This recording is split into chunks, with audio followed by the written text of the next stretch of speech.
आज हम देखने वाले हैं ब्रांच अकाउंटिंग पर एक न्यूमेरिकल। तो चलो शुरू करते हैं। देखिए यहाँ पर इंफॉर्मेशन दी गई है। From the following information prepare the branch account in the books of head office show in the net profit of the branch. इस इंफॉर्मेशन के तहत ब्रांच अकाउंटिंग का ब्रांच अकाउंट बनाइए और उसका नेट प्रॉफिट फाइंड आउट कीजिए। तो देखो क्या क्या इंफॉर्मेशन दी गई है। Opening stock, goods sent to branch, goods return by branch, sale proceeds, cheque sent to branch और क्लोजिंग स्टॉक दिया गया है। तो क्या क्या है एक बार देख लेते हैं। ओपनिंग स्टॉक, देखो ओपनिंग स्टॉक 5000 का दिया है। हमने देखा है कि ओपनिंग स्टॉक, ये देखो यहाँ पर ओपनिंग स्टॉक हम यहाँ पे दिखाते हैं ब्रांच अकाउंट के डेबिट साइड को। तो ये हो गया opening balance stock. Opening stock 5000 का हो गया, ठीक है। दूसरा गुड्स सेंट टू ब्रांच, अब ब्रांच को गुड्स सेंट की है 40,000 की, तो to goods sent to branch 40,000 आएगा। सॉरी 40,000 यहाँ पे गुड्स सेंट आएगा। अब ये हेड ऑफिस ने सेंट किया है in the books of head office. हम हेड ऑफिस की बुक्स में इस अकाउंट को बना रहे हैं, तो हेड ऑफिस के लिए ये खर्चा हुआ है ना, तो इसलिए डेबिट साइड को।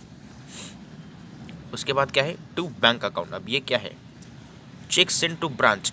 हेड ऑफिस ने चेक सेंट किया है ब्रांच को, क्यों?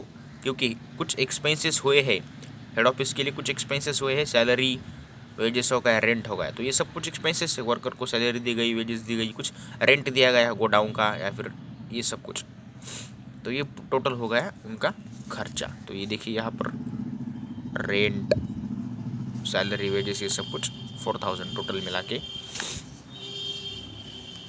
सब कुछ अमाउंट यहाँ पर लिख दी गई है। उसके बाद क्रेडिट साइड को आते हैं। By goods return from branch.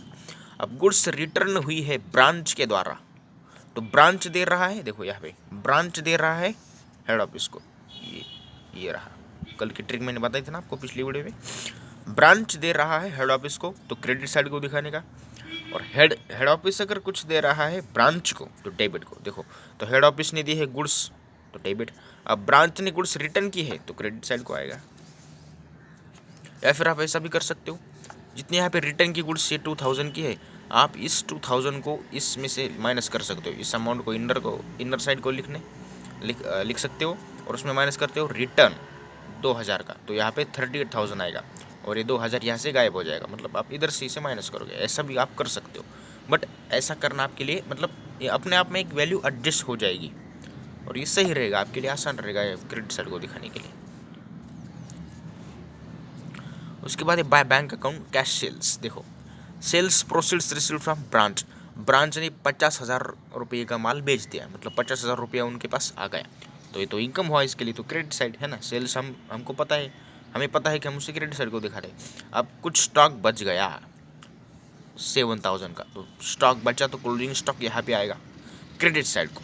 तो चलो करते हैं इसके टोटल। तो देखो यहाँ पे 2000 प्लस 50,000 तो कितना हुआ, 52,000 प्लस 7,000 तो 59,000। तो ये देखिए क्रेडिट साइड के टोटल आ गए 59,000, और 59,000 में से माइनस करो 5,000, 40,000 और 4,000, तो ये 49,000 आएगा, है ना। हाँ 49,000, यस।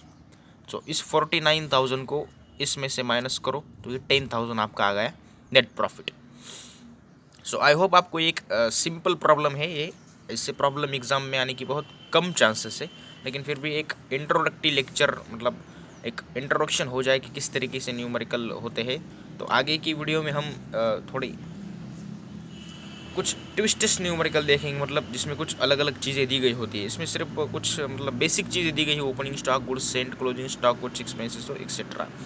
तो ऐसे एग्जाम्पल्स से क्वेश्चन पेपर में नहीं आते, लेकिन फिर भी हमें स्टडी करनी चाहिए, है ना। तो thanks for watching this video. अगर आपको वीडियो पसंद आ गई है तो लाइक, शेयर एंड सब्सक्राइब करो और कमेंट भी करो। और कल की वीडियो में हम देखेंगे थोड़े से अच्छे एग्जाम्पल, मतलब थोड़ी हार्ड लेवल के, ठीक है। Okay, thank you.